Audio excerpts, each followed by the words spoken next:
Welcome to the Flying the Coop podcast, where Ray is doing a revolution. Fuck Floppy, Viva La Ray, Packy, Hammer, and Brendan. And let's talk about Red versus Blue, because I like this show now. We are... Hammer. Brendan.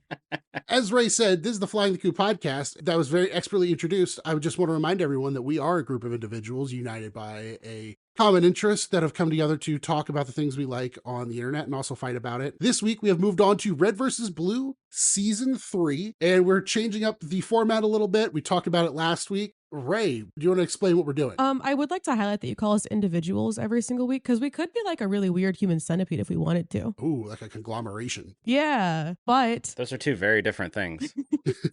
Wait, if we're a conglomerate, does that mean that we can buy Rooster Teeth and run it into the ground? Well, I saw that the Rooster Teeth hat that used to be $25,000, it's changed on eBay. Now the guy is selling it for... it went down a zero. Yeah, he dropped the zero, so now it's only $2,500. Oh, what hat is it? Why can't you buy a hat on the site right now? No, not with the old logo. That's the special part. Same thing. But Brendan, think about it. There's 5 of us, $2,500, $500 each. We could share this hat. If we have $500 each, we'll go to fucking Homebrew. That is one expensive tooth. That's true. The only difference is the tooth. I'll teach you guys how to hand embroider to make yourselves the hat. Bet. Then we don't have the conglomeration aspect of it, of us owning a piece of this guy's garbage that he's been trying to get rid of for 5 years. Listen, I will allow this if we can call ourselves the Sisterhood of the Traveling Hat. If y'all will not agree to call yourselves a sisterhood, I will not do it. Sisterhood of the Traveling Tooth. Yeah. It's actually like just the extra tooth being worth $2,475 extra.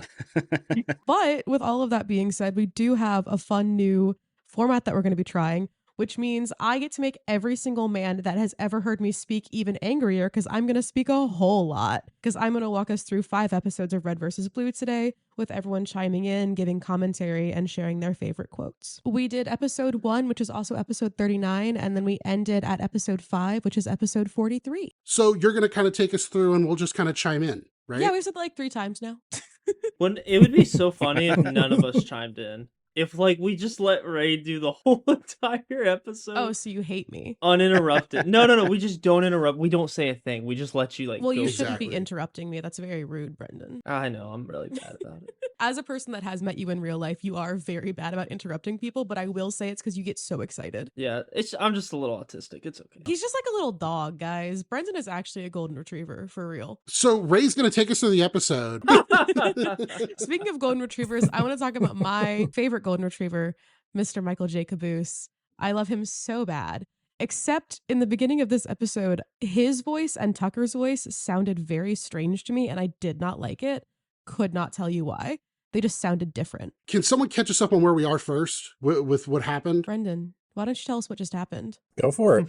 So basically, we left off at the season 2 finale, where the triangle of confusion, rhombus of terror, parabola of mystery was happening, where they were all meeting at 0600 to talk about the Blues' defeat and trade the robots and trade Donut and all that. Mhm. And basically, what happened is, if you remember correctly, Doc was possessed by O'Malley, the evil AI guy. He blew up Tucker, kidnapped Lopez, and then escaped and said the universe will be mine.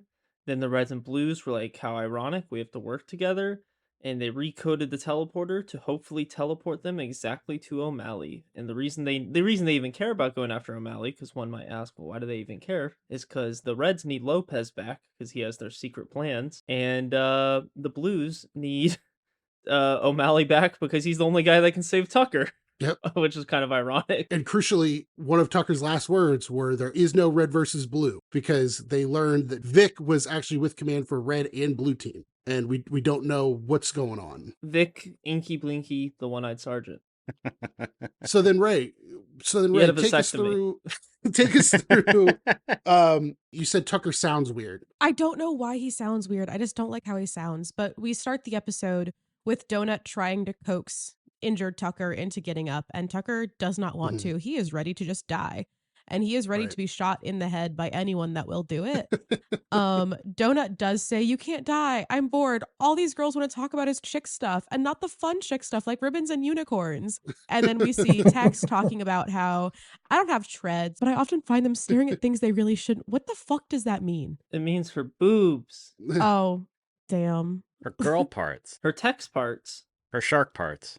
Yeah, her shark parts. Yeah. Shark parts. Her half cyborg, half shark.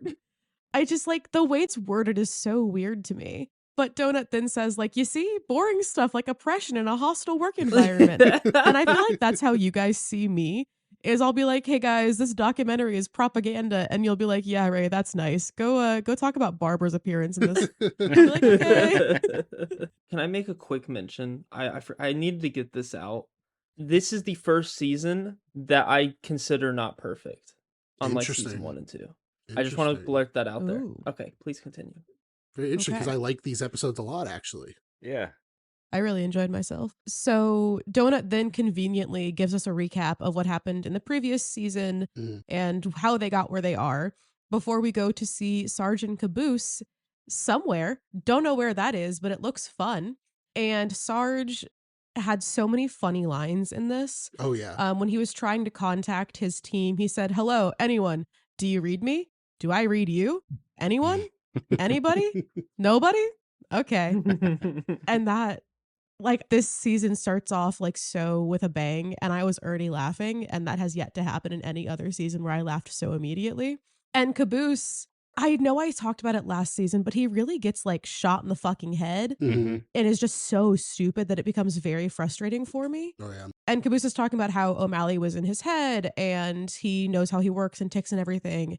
And Sarge says, "Sounds like you took some of the furniture when he left, and the carpet, and the drapes." And I wouldn't expect to get that deposit back, if you know what I mean. But anyways, there is like a whole bunch of dead people on the ground that are red and blue, and they're not waking up. But I did want to ask, you guys said something about a game limitation and colors. Is that why everyone's colors all match? Correct. Yes. Yes, because of the capture the flag game mode. Okay. That's why Sarge and Caboose had to go here. Yes, because they're Oh. both solid red and solid blue. Oh, because they're the standard armor colors. Exactly. And this is actually the map Battle Creek from Halo 2. That was the first, I guess, technically like online that I played, was at Battle Creek. Okay. I need to ask Hammer a history question here. So when this season's made, this comes out, I believe, what, later half of 2004? October 2004. October. When did Halo 2 release? I believe that was 04. I think it was episode 3 when Halo 2 released of this season. Yeah. Okay, so the reason I ask is this entire episode is a parody of an online game.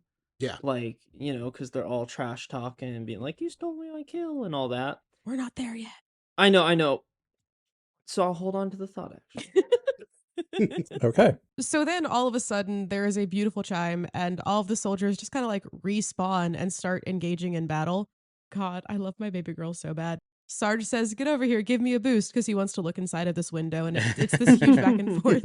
And Caboose goes closer to Sarge and says, "Okay, you're a good person, and people say nice things about you." And then Sarge goes, "Not a morale boost, more on a physical one. I need to see what's in that window." Which it is like this big battle that's happening that like is kind of insane. I was super surprised by how we got from where we were in the production of this to here. And I really want to understand how the camera work happened for all of it. And I really want to see the original episode to see how they handled it.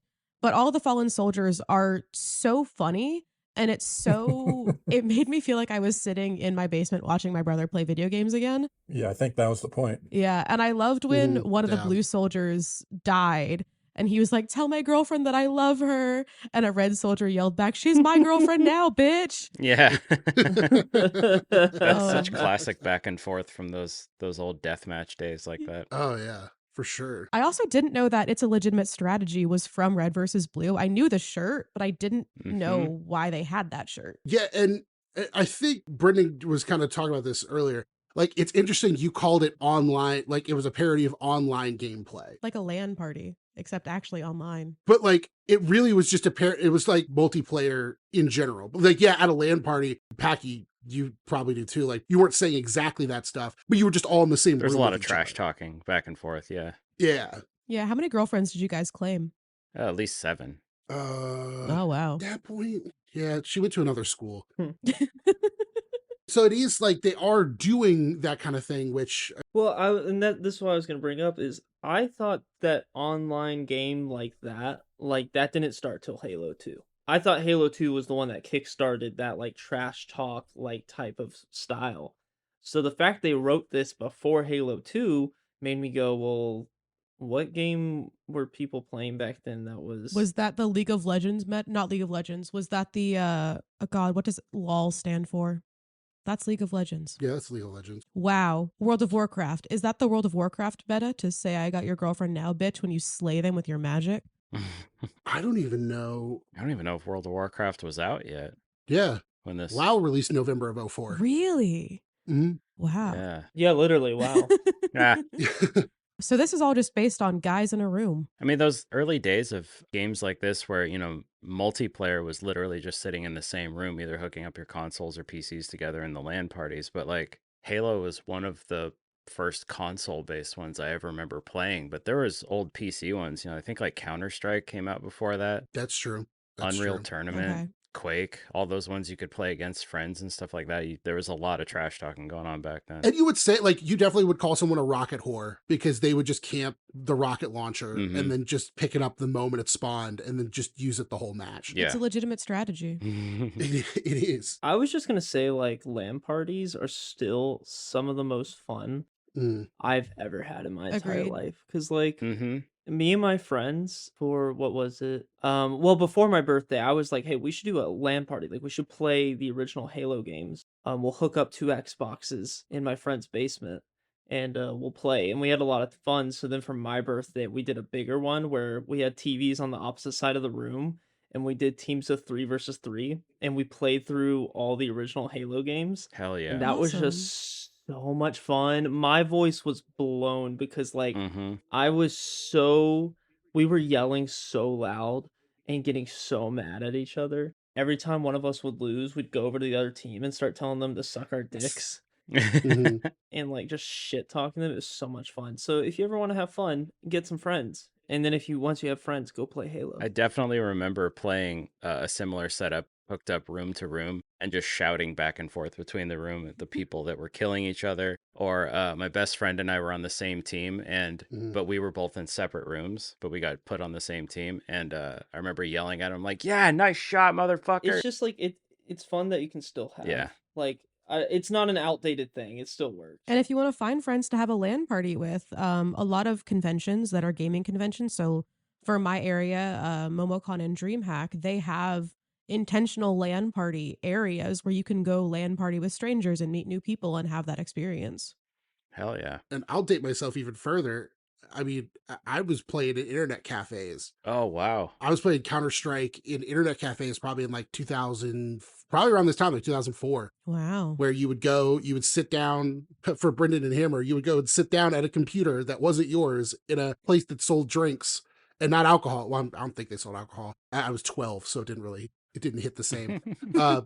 But you would sit down at like a public computer, and it was like a nicer computer, not a gaming computer necessarily, but it was like a nicer computer, and you'd pay like $20 an hour and you would play online What Counter-Strike. color was your dinosaur? Well, the one I rode there was purple. Okay. And Oh, you had a purple one? yeah. Yeah. Back when dinosaurs had color, not like how they're all like beige and black and gray now. Hey, that's selective breeding. Be nice. But yeah, I mean, so like that culture was definitely around, but I do think it's interesting that yes, they were definitely making allegories to online multiplayer when I definitely did not feel like that was the norm. Yeah, but this entire multiplayer sequence, I just loved the entire thing. It was so fun. And then Caboose says, I am so confused. Where is Church? I need Church to tell me what to think. Church could handle this. He can handle anything. Do I love how Caboose is characterized here? Absolutely not. But that means Caboose remembers Church, which is his boyfriend. So I was having a good day. We see Simmons, who is lost somewhere with a whole bunch of teleporters. I'm assuming that it has a very dumb name with the word teleporter in it. Someone tell me. I think they call it the teleporter nexus. I knew it. I knew it'd have the word teleporter in it. And then we see that Griffin Church have been imprisoned by the red team. And does anybody know why Griffin Church look horrifically desaturated in their one shot in this episode?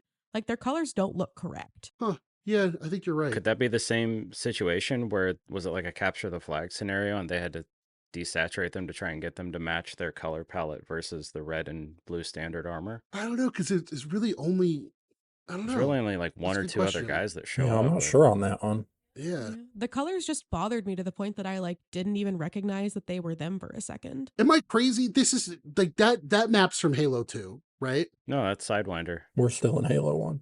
Oh, that's Sidewinder. Okay.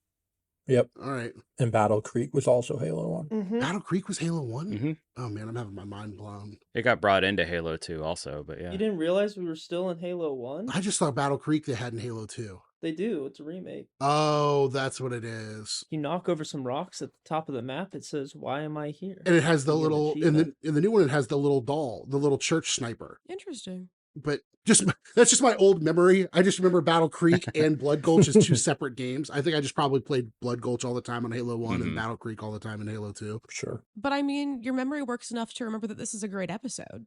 And that's what matters. Yes, it is. It is. And then the zealots or the zealots, however you want to say it, like you've kind of said, all the lines they say are great. What are the zealots? Is it the fun little guys that are fighting that I'm pretty sure are just people in training? Yeah. Yes. Yeah. Yes. That's what they're Okay. called. I'm convinced they're just people going through training exercises. Like, I think that they are just having a good little time because the war is over and they're trying to become soldiers. That's an excellent theory. Love it. Very interesting. Yeah, maybe. I love Ray's theories. And how we can't comment on No, them. no. But then we get to episode 2, which is also episode 40. And we start with Simmons getting in touch with Sarge and Caboose, who are really just fighting to stay alive. And Caboose has shot his name in bullets into the side of the concrete structure. And Isn't he missing an O though? he misspelled it. Correct. And Sarge is like, we need a plan. This is not working out. And Caboose says, I have a plan, Sergeant, but we will have to move quick. Listen, whisper, whisper, whisper. Do you think that will work? And Sarge goes, that's your plan? All you said was whisper, whisper, whisper. And Caboose is like, yeah, but I wanted to have the plan this time for once. Then we cut to a white guy that is British, which is crazy because British people are not real, interrogating a guy named Phil. And I think Phil should join a union because everything he's complaining about would be fixed by a union. He's a single parent. Exactly. He could probably get some better benefits with a union. Should point out the white guy that's interrogating Phil, another Matt Hullum voice. So what is he up to now? Jesus. 4? Is Wyoming voiced by Matt Hullum? Yeah. Matt does Sarge, Doc, Evil Doc, and Wyoming. How did I not know this? What is wrong with me? That is so obvious. The only thing wrong with you is that you had to wake up before 11 today, and I'm so sorry for our sins. Yeah, that's for true. But the white guy is interrupted by a phone call, and at some point he says, like, did you say F or T? And I think that's trying to decide if the person on the phone said fucker or Tucker. And he gets a new job, which is very fun. But we go back to Sergeant Caboose, who have now stolen the red and blue flags and are trying to get the teams to help them out. But if you read the script for this episode, there is a character whose name is literally the red soldier who briefly held the blue flag in episode 39, parentheses, the red zealot, close parentheses. And as the cult leader for Floppy's Discord server, I do feel the need to say this entire speech. If the flag is gone, who will lead us? Who will inspire us with their shiny pole? Who will flag directions to us in battle? We are lost, and the world as we knew it is gone forever from our eyes, only to live in our memories as the days of salad and glory. Truly, these are the end times. Repent! Repent! Repent. So, like, do you think that they know their training? I think the zealots know their training. I don't think that Caboose and Sarge know. Interesting. Okay. Because my entire theory is that, like, everyone knows the war is over, except for the people in Blood Gulch. What war? Like the red versus blue war, like whatever got them to be stationed in Blood Gulch. Oh, like the Civil War. Yeah, the red people versus the blue people. Okay. Mm-hmm. Very interesting. I think the zealots are aware that there is no actual red and blue. They just think the red and blue is the team they're on for this training. Yeah, like, oh, we'll be the Reds this time, you'll be the Blues, like that kind of thing. Yeah, like shirts and skins when you're playing beach volleyball. Yeah. I in just Top Gun. I love that flag bearer zealot so much in the last episode. Oh, He's yeah. like, I regret nothing. I've lived as few men dare to dream. I love that guy so much. This is also the episode where we get Brendan's "We must protect this house" chant. I say that a lot in normal conversation. Like whenever I'm playing Halo though, especially with my friends, I'll just start hyping them up. I'll be like, "We must protect this house! We must protect this house! We must protect this house!" No, I have no idea what that's from.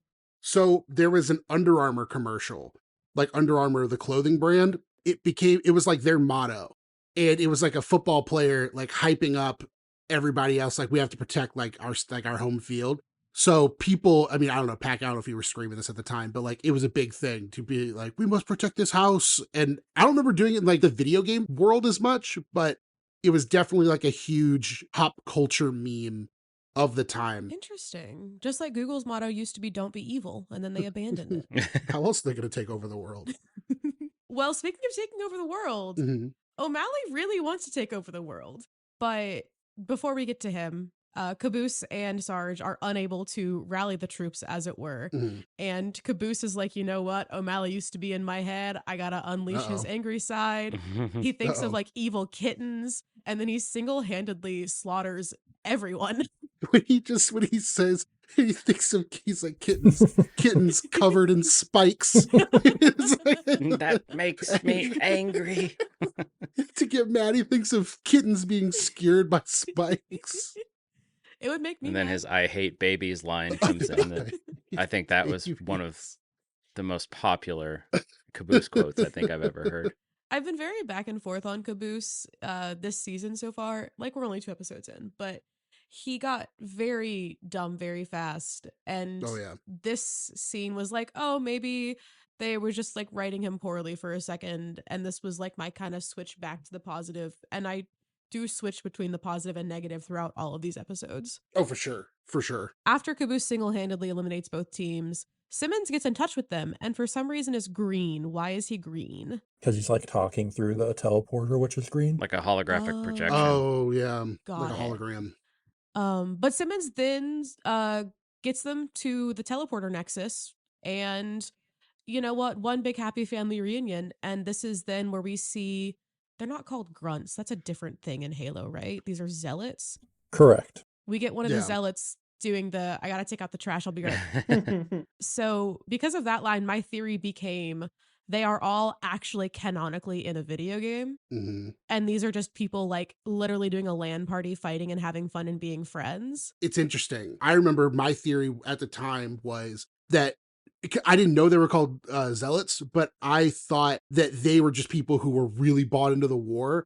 And for some reason, like our reds and blues, like they just basically got bored of it. Like they used to be this way, but they weren't anymore. Okay. It just felt like, oh, this is like maybe, I thought maybe we'd see like, oh, that's actually Sarge when he was younger or something like that, which, you know, Oh. it's fun remembering my old theories of how I thought things Did were. anyone else have any theories about it? No, not at the time. Not about those specific people. Mm-mm. Okay. So only Floppy and our consuming media Only critically you. got it. I have other theories, just not for this. Ironically, during like the second time I watched through it, after I had consumed enough to start developing theories, then I would start catching up. But on my first watch through, no.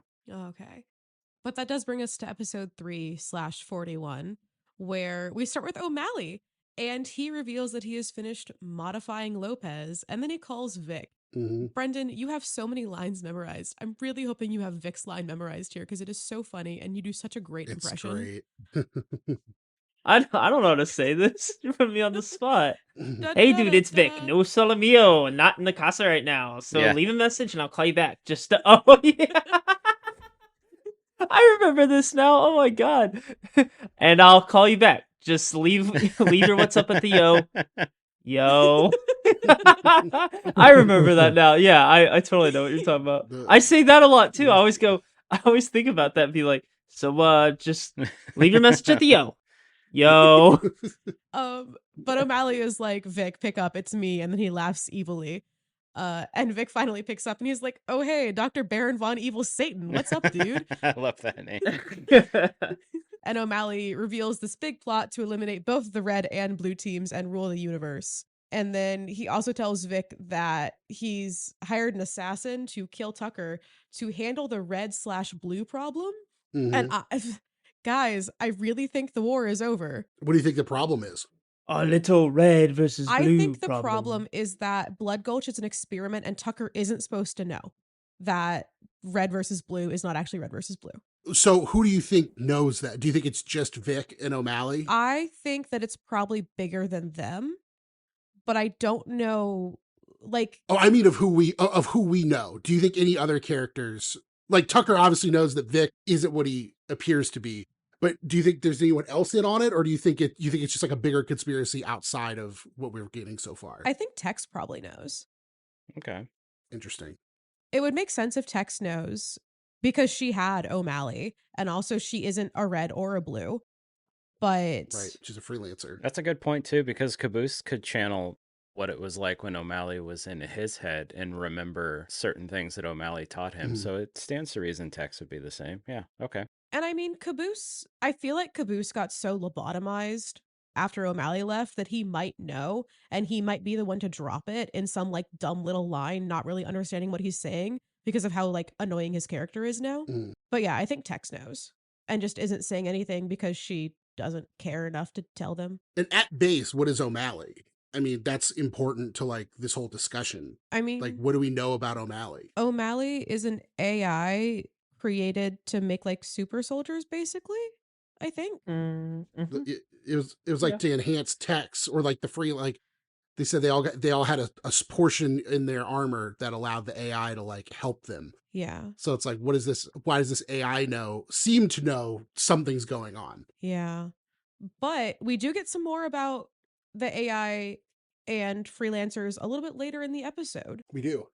So now there is an assassin hired to kill Tucker and take care of the red-blue problem, which I still don't know what it is, but I'm very excited to learn. And back with Simmons, Caboose, and Sarge, Simmons is explaining teleporters, but Caboose is not getting it. No.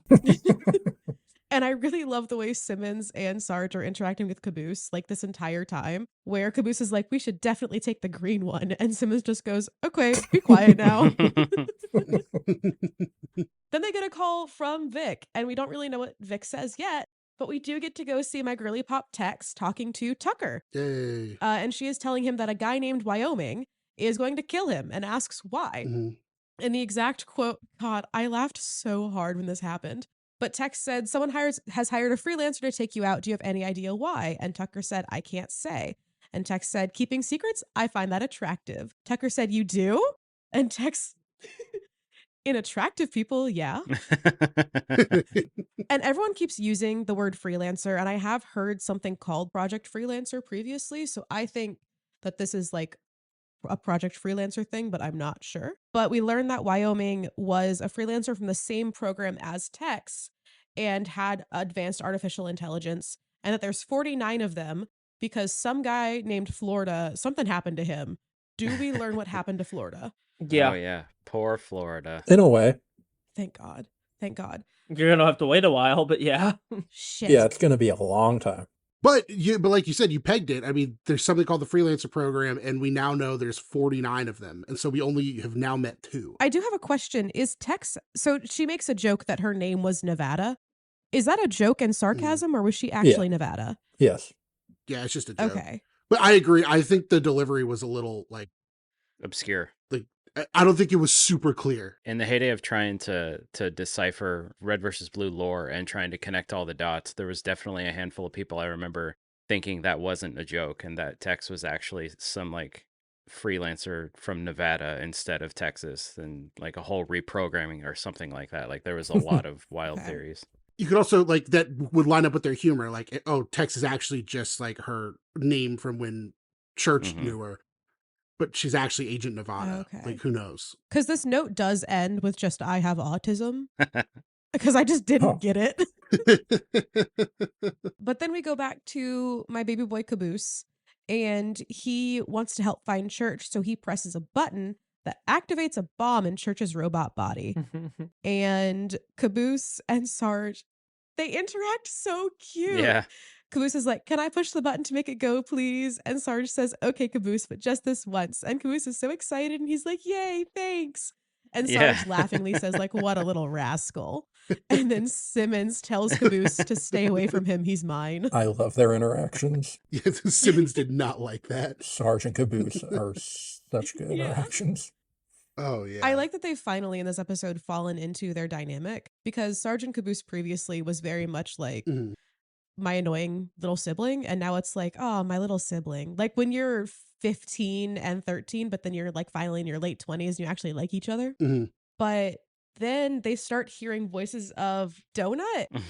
Donut is like, there's 3 of them now. And that brings up the question because it's Tex, Sheila, and Tucker. So does Tex count as a blue? Yeah, she's part of Blue Yeah. Team. Yeah, I would consider her like, a blue at this point. I would say like honorary. Yeah, like Honorary when she blue, needs to yeah. be. Okay. Well, Sarge ends up telling Donut that Tucker's idea that red and blue are the same thing is nothing but deception. So it's implied that Vic told Sarge that, and now Sarge is spreading the news. So I think Vic is covering up something to keep something going, which is that red and blue are the exact same. Interesting. Very interesting. Simmons is talking to Sarge and talking about, I believe, Donut. And Simmons goes, it's okay, sir. I thought you two were getting too close anyways, and that's not good for the chain of command.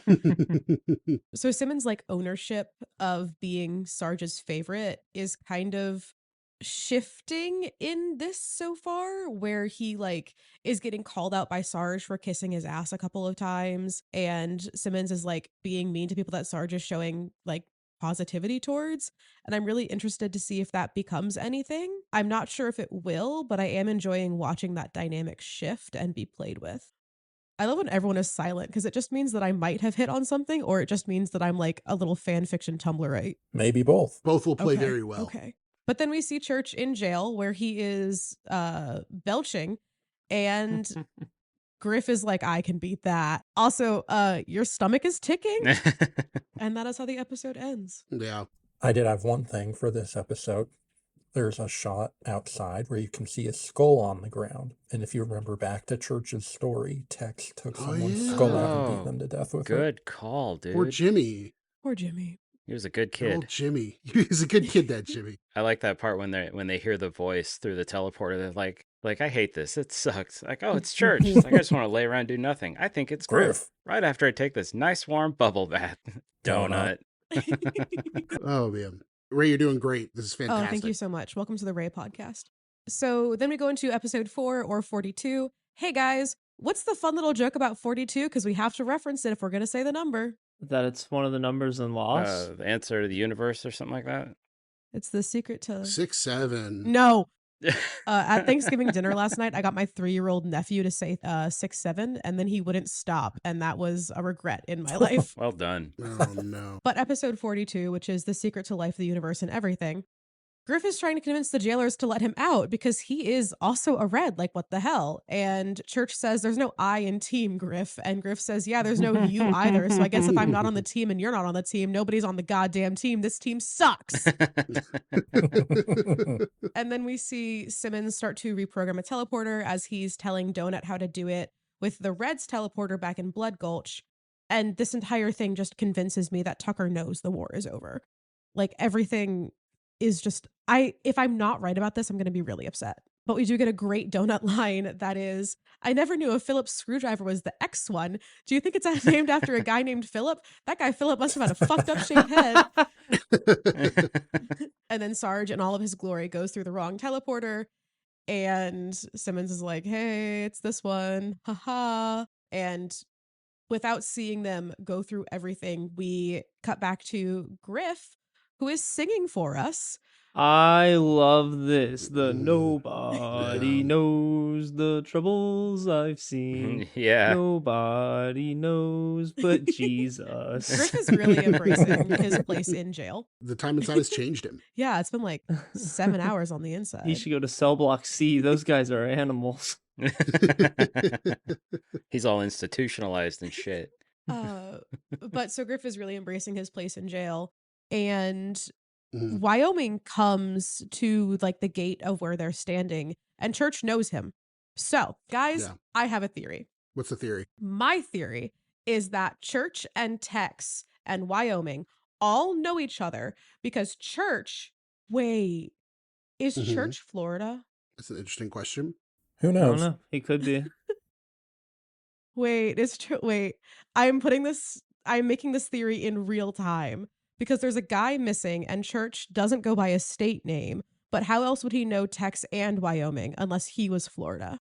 Well, he was dating Tex, so Yeah, he could have seen her coworkers when he went to visit her at work. but like, I don't know. Mhm. Okay, my running theory is that Church is Florida and like doesn't remember it, or that something happened and he's like, I don't know. But my theory is that now. Okay.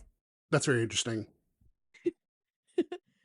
So Wyoming comes and Church knows him. And this is the part where I started to suspect that Church at one point had an AI. But when Griff sees Wyoming, he calls him a cracker. And I lost my shit about it. Mhm. I was shocked there was not like some kind of KKK joke in it. But Wyoming is like, cool, bye, and leaves them to starve to death, which Griff would like to starve to death in his sleep if possible. Yeah. Then we go back to Blood Gulch and we see that Sheila has made everybody a lunch and is being the best mother that she can be. And it like warmed my heart and I love her so bad. I don't care if the lunch was bad. That's my baby girl. My bag had an air filter and a thermos full of brake fluid. And so then we see everyone emerge from the teleporter on, I think you guys keep calling it Sidewinder. Mhm. And Tucker is covered in the black stuff again, which actually helps him stay alive because Wyoming doesn't recognize or shoot him because he is like a different color. And Donut and Caboose then go to clean off Tucker's armor and really focus on his cod piece. And then Gives it like a 3-coat waxing or something. it's how we know he cares. Yeah. And then the jail cell mysteriously that is holding Church and Griff opens, and we don't really know why. But Caboose and Donut finish washing the black stuff off of Tucker, and then Wyoming spots Tucker from afar and starts aiming at him with a sniper rifle, which Tex then comes up behind him and is like, sup, fucker. And then Tex is like, hey, where's that guy? And as she is saying that, O'Malley is pointing a gun at Tex's head and being like, haha, your casual conversation fucked you here, didn't it? Mhm. And we also learned that Tex's name is Allison. Yes. Oh, that is the first time. Yeah. Yeah. We're learning things. This might be the first official drop Yeah. of them referring to O'Malley as Omega, too, right? Correct. Yes. Yeah. Yeah. Oh, I didn't even think about that. Yep. That's a Mega. good point. Interesting. So, fun fact about this episode that I learned from the wiki is this episode released the same day as Halo 2 did. You should be careful Huh. reading the wiki, by the way. Yeah, I'm actually getting more and more worried about that because it's You need to stop reading it. at least don't read the trivia part Okay. because I went a little Yeah. ahead and I saw something pretty spoilery in the trivia. Okay. Good call. Yeah. To the point where it was literally like this is the first time we see this person until Yeah, I think you should have. I don't know. It seems like it would be they're gonna accidentally say something. Okay. I will avoid the trivia section of the wiki and only stare at the transcripts from now on. Okay. Mm-hmm. yeah, just I think everything else was fine, but the trivia Okay. yeah. Why is the trivia going to tell me that Church is Florida or something? It potentially could just It's a very be like, interesting this is a theory. That's all reference I'll to say. something that happened several years later where this happened. Like, the possibility is there, and Okay. Yeah. that's a shitty way to Okay. get spoiled. Yeah, I don't know if y'all have ever listened to the podcast, The Magnus Archives, but if you get spoiled on that podcast, it ruins the entire listening experience. And I have never avoided spoilers in my entire life like I did then. And I will treat Red versus Blue in the same exact way, I promise. Okay. Yes. Yes. Well, actually, my question now is, are there spoilers past season 5 for the Blood Gulch characters? Like, do we get Church and Tex and everyone in seasons past season 5, or is it a new cast? Absolutely, there are spoilers. Yeah. That's where the spoilers come from. Yeah, I feel like we're deep enough into the spoilers. Brendan has said many times, see up to season 13, well, up to season 10 especially, it's all really solid story and one of the best, I think, narratives I've ever consumed Agreed. in fiction. And so like ruining anything now would be like detrimental. Okay. I think and everything builds on itself. So it would fuck up a lot of things. It wouldn't just fuck up one Okay. thing. Okay, I will be very, very careful. So then we get to episode 5 of season 3, which is also episode 43 of the entire series. Mhm. And we start with O'Malley activating Lopez's secret weapon, which is a weather control device that Sarge almost finished, but didn't because he couldn't find the right batteries. And when he did, they were really expensive. Couldn't find. I love that setup where he's like he found the one piece I needed. You couldn't find D batteries? There is a shot here of the reds and blues together that as soon as I saw it, it was really beautiful and I thought it'd be an amazing poster. And I'd be shocked if it wasn't. But Church is just very confused by everything that's going on. And Sarge is like, I can give you the long story or the short story. And the short version of it is that they're fucked, basically. So O'Malley begins to wreak havoc with a rocket launcher. And we see Griff and Sarge behind a rock trying to figure out a game plan. And Sarge, who loves Griff like a son, says, Griff, I've never believed in you, not even for a moment, but now is your chance to prove yourself to me. And Griff is like, what do I gotta do? And Sarge is like, hey, if you could just like get your entrails into his gun to jam it, that'd be great. If you could, as you're dying, fling your intestines into the barrel. Thankfully, that isn't needed because Simmons manages to teleport the zealots there and convinces them to attack O'Malley because he is like the thing they need to kill now as part of their training. And I am convinced, to get their flag, because of this episode, that the people in the training are actually like people playing an online LAN game because they say like, woohoo, new level. Yeah, interesting. that's true. It's like between the trash and like, woohoo, new level. I'm like, It's a very interesting theory. So then lightning from Lopez's weather device hits Church and damages the bomb in his body to where Sarge is like, I can fix this. This is awesome. And as he's going down on Church, Church is mad they never install anything above the waist. Yes. But Sarge is unable to disarm the bomb because he made it so that he couldn't disable it in case he got Lopezified basically in his mind and hypnotized, and they were like, you got to do this for us, so he couldn't ever do anything to help an army that wasn't the Reds. It's sound logic. Thank you. Yeah. But Tucker's idea is to destroy Church with the rocket launcher that O'Malley was using before Church explodes. And Church says that he doesn't want to die, but he's already a ghost anyways, so that was very confusing to me. That's a very valid point. Yeah. That nobody in the show even pointed out. Well, he did just get a new body. Yeah. Didn't matter anyways, because Wyoming sniped the rocket launcher out of Tucker's hand, and the bomb exploded anyways. And I really enjoyed the visual of the explosion scene with like the background and everyone floating in random space and everything like that. It was the most like After Effects production that I felt like we had seen. Yeah. And that was, so we're clear, that was a Halo ring. That was a what? What you saw blow up was a Halo ring.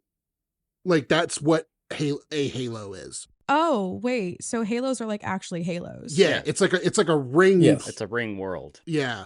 Okay, so yeah, that was the cutscene from the video. At the end of Halo 1. So like when little kids are wearing their rain boots and going to get worms, are they going to get ringworms on that planet?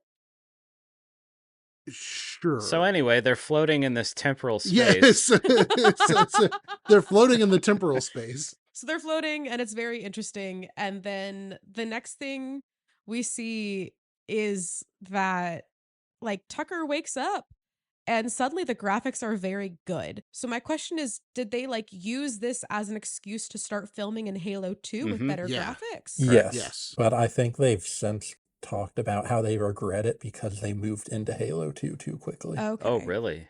If I'm remembering correctly. Really? Why did they feel that way? Was it because they just didn't know the engine, or? I think so.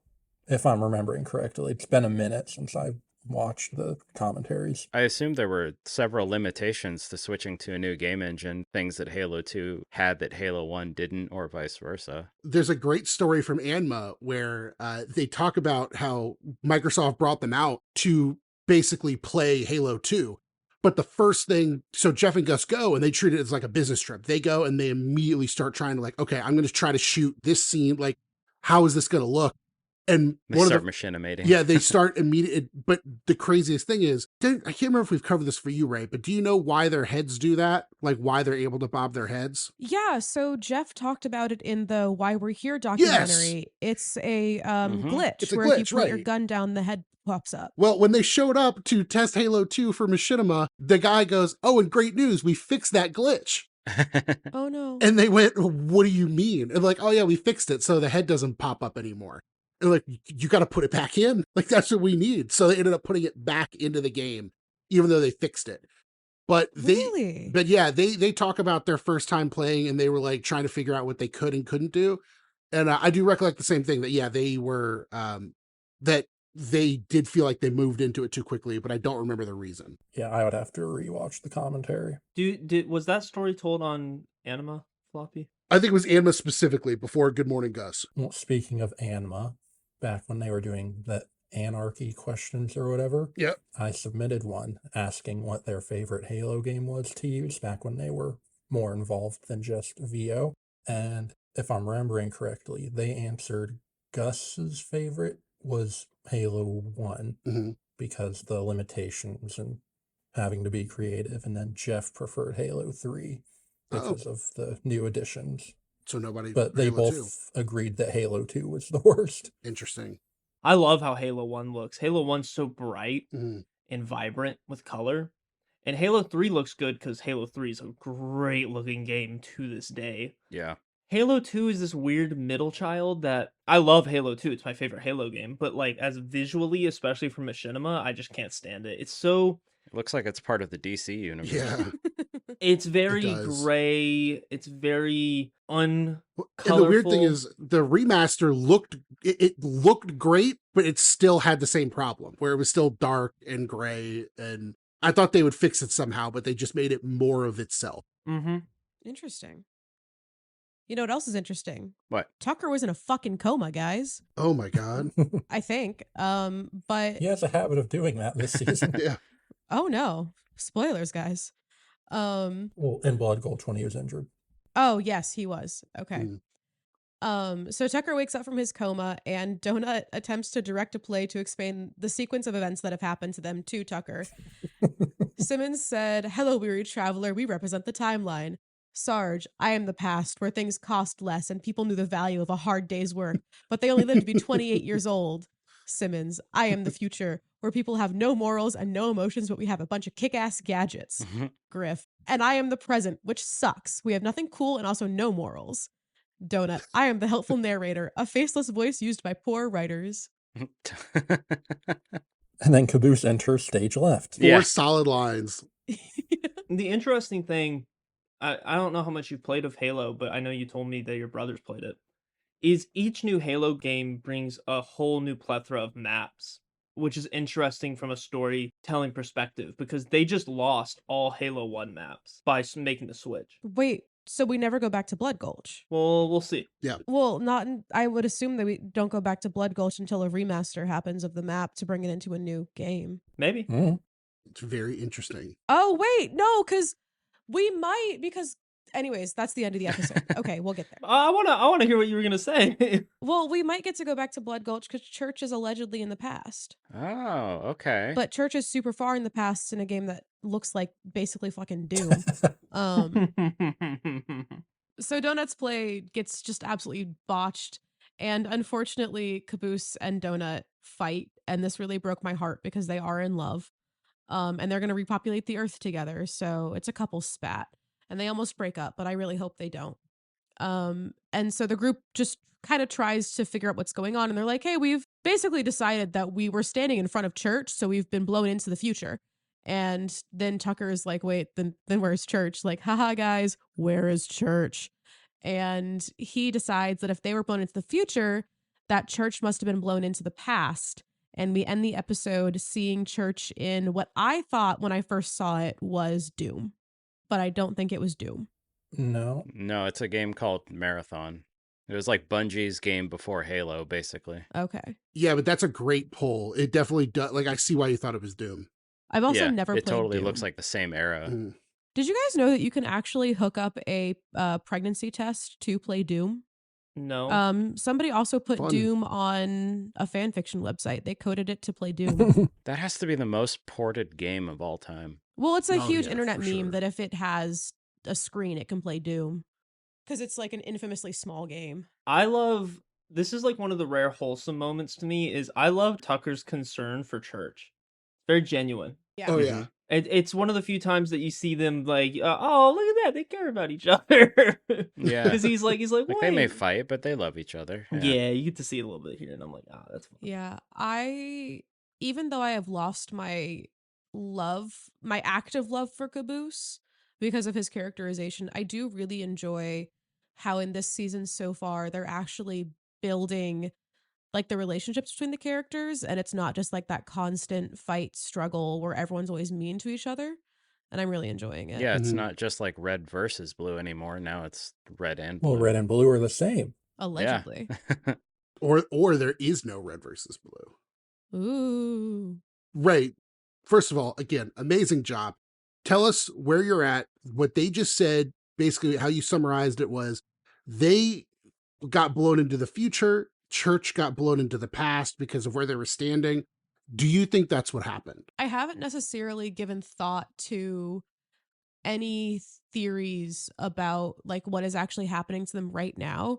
I think I found the Mhm. change from Halo 1 graphics to Halo 2 graphics so jarring that I have to like Sure. sit on it more because I did watch this like right before we started recording, so it was fresh in my mind. hmm I don't necessarily know if I think that they were blown into the past and the future because of the meta that I believe is going on and is being presented to us. I think it could just be that they destroyed Halo 1 and they were blown into different games. That's a really interesting. That's why I asked the question. Huh. That's a really interesting theory. I've never heard that one before. That I they like that. they blew up Halo 1. No, that's really Because good. it was like this I love huge that. bomb and they blew it up and everything happened.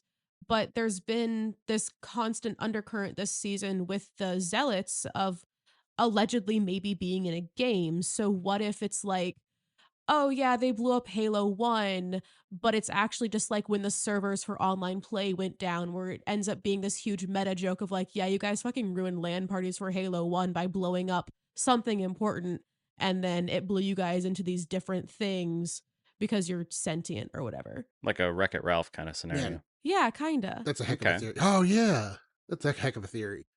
Well, Ray, that was phenomenal. Everyone, give it up for Ray getting us through our first Whoop. fan-led one-person episode. And it went by so much quicker this time. It was so Yeah. nice. It did. I was actually worried. We hit episode 3, and I looked over at the time, and I'm like, we've been recording for like 28 Oh, minutes. so much This quicker. is- It was so nice. That was great. Yeah.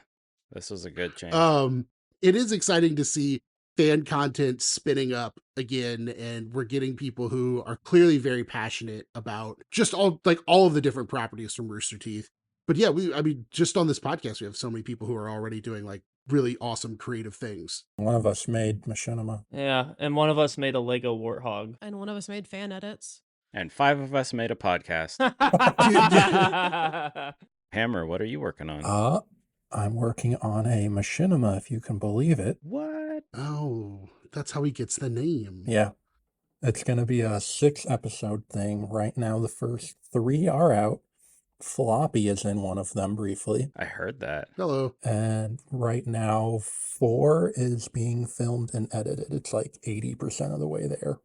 I guess without getting into spoilers, it's meant to take place in the days leading up to season 6 of Red vs. Blue. Very cool. I love that. I love that thought. So I can't watch it. Well, it's not even done yet, so. Hammer did a cool like Rogue One-esque thing. Yeah, it's kind of like the Rogue One of RVB. Yeah, he took like a line or two of dialogue and has expanded upon it, which I think is fun because you've like built in a limitation Yeah, we took... and like the outline of the story. Yeah, we took a conversation from season 6 and then used that as our outline. Very well done, too, from the ones that I've seen. It's really interesting. I caught myself Way to several go. times, canonizing this in my head. Yeah. Like it was that well done that I was like, oh, really? Oh, okay. That was so cool. Mhm. That's cool. Well, this has been we're another ending it? wonderful. We're done? Guess so. And nobody's talking. So when I built the Lego Warthog, it was really hard, and I had to order lots of pieces for it, and it was just so cool, and it's the best thing in the world. I don't feel comfortable talking about Brendan's Legos because I know he stole them in the past. All these So- ones were purchased with real money. I don't feel comfortable talking about thievery on the podcast. That was my deep cut himbo Christ. hero. Who the hell is that? He got really big in the community for like years. hmm He edited these really good edits of Achievement Hunter content. And then Huh. BK made it. Was it BK? No, I think it was one of the new. Like they just said that they like stole like a candy bar from their school store because they had no money. And then he was like, I'm not going to feature any content with them anymore because I don't believe in thievery. And it was like, wait, like, but like Jeff's told stories about stealing stuff. Like you've edited all these other things of people like talking about crime. So what's the problem here? And then they just doubled down and doubled down and doubled down. They eventually just deleted their whole channel and then brought it back up like a month later. Mm-hmm. It was super weird. Like they were literally given the option to either just be like, oh, I didn't realize, like I forgot that Jeff told those stories, or be racist, and he just chose the be racist option. Ew. Yeah, it was pretty insane. Well, this has been another exciting episode of Flying the Coop. We're coming Sorry, back. it was the Flying the Ray podcast today. Oh, that's right. We were flying the Ray. Or Ray was flying the Coop podcast? Ray flying the boys. Ray Ray flying, flying the the boys. boys. Yes. So come back next week. We are going to continue on with season 2.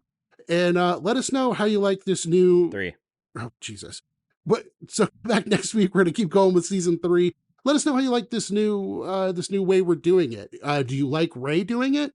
For now, we're going to kind of alternate so everyone gets a chance, so you get to hear everyone. But let us know. We are nothing if not accommodating. So, Where can they let us know? oh, they can let us know at our email, which Yes. is hammer. Well, it's not hammer, but it's flying it's flying the coop mail at gmail.com. Mail. Love it. And comments and likes and subscriptions and all that good stuff. We have subscriptions. Are you making money off of this and hoarding it Oh. from us? We need like 900 more subscribers till we start making money. So you guys need to pick up the pace. I'm like 895 short. All right, Our bye. link to Patreon is just my Cash App. That's it. Oh, let's say you've made money on this podcast. Have I? Yeah. From who? You remember you started your mini Patreon to get that special episode out. Hey guys, if you Cash App me $5, I'll send you the first recording of the first episode that we ever did, and I will send it to you for $5. And if you send us 5,000 we'll send you the second episode. If you send us $5,000, we're also gonna buy that hat. Yeah. Remember that time Ray said something about a sex tape on the podcast? That was weird. Bye. Bye.